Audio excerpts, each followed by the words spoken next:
you have the right, if you're a citizen of the United States of America, to claim unappropriated land. So I claimed a $1 million piece right next to a casino. Boulder Highway, Las Vegas. We still have it. What we did was we took the guy's mining claim. He had been red tagged on Monday. They gave him till Friday to vacate. And the BLM told him, we're going to clean off your property with semi-trucks and wreckers. We're going to bring out loaders and forklifts, and you're out of here. He didn't want to go. So we had a deed, a quitclaim deed, and we sold the property from his dead name in all capital letters as he claimed it as a U.S. citizen to his real name in upper and lower case with a comma or semicolon between the middle and last name.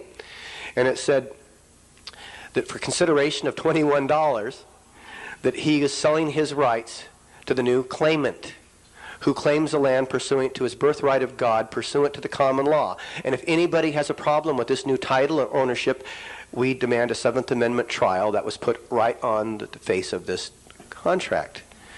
Well, the minute you record the document, you give it back to the phony United States corporation. All you people do not own your own homes.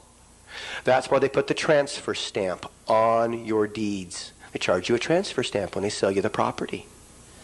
And they take a photocopy of the original before they send it back to you, showing their corporate seal on your deed, and the fact that you got a receipt showing that you paid your transfer fee, transferring the legal ownership to them.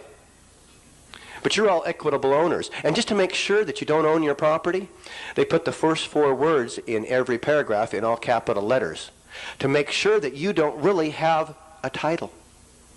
And they drop the word absolute from your legal description. And to make sure you stay in statutory satanic venue, they give you a statutory title like tenant in common.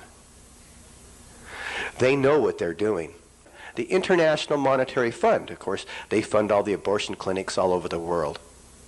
Let's talk about some more fraud. All the laws passed since Abe Lincoln are not laws. The United States Code will spell it out for you. All you got to do is look.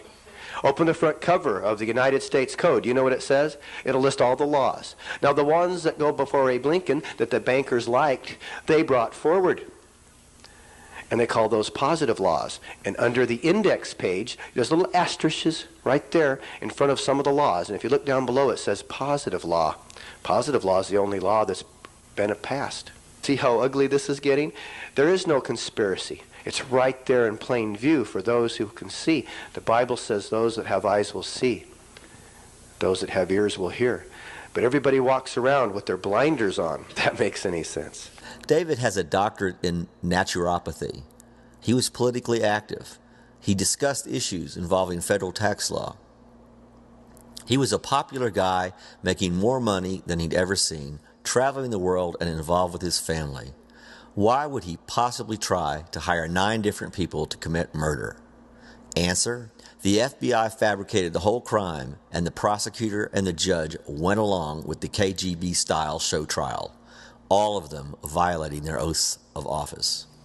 Well, David's been in prison now 9.5 years. And a large part of that, I understand, was in solitary confinement. That's right.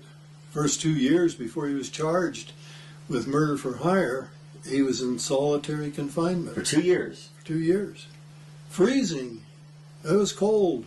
They wouldn't even give him enough ample clothes. And David is in a solitary confinement where even he would try to get the attention of the guard, to have human contact.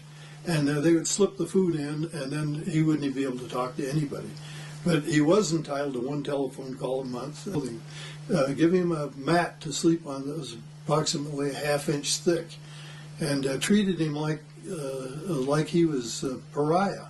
No presumption of innocence. No, absolutely You're not. saying that he was held 2 years in maximum security prison before he was even charged? Before he was charged. They had him there on the initial accusations of not paying taxes, which in itself was fraud, because David gave them a power of attorney to charge anything that they felt that they were entitled to. But that wasn't adequate. They wanted him in jail in Boise, Idaho, and while he was down there, they put him in with the child molester and called him a child molester. And they get special abuse if they're child molesters from the other prisoners. So that was the rumor they spread around right from the very beginning.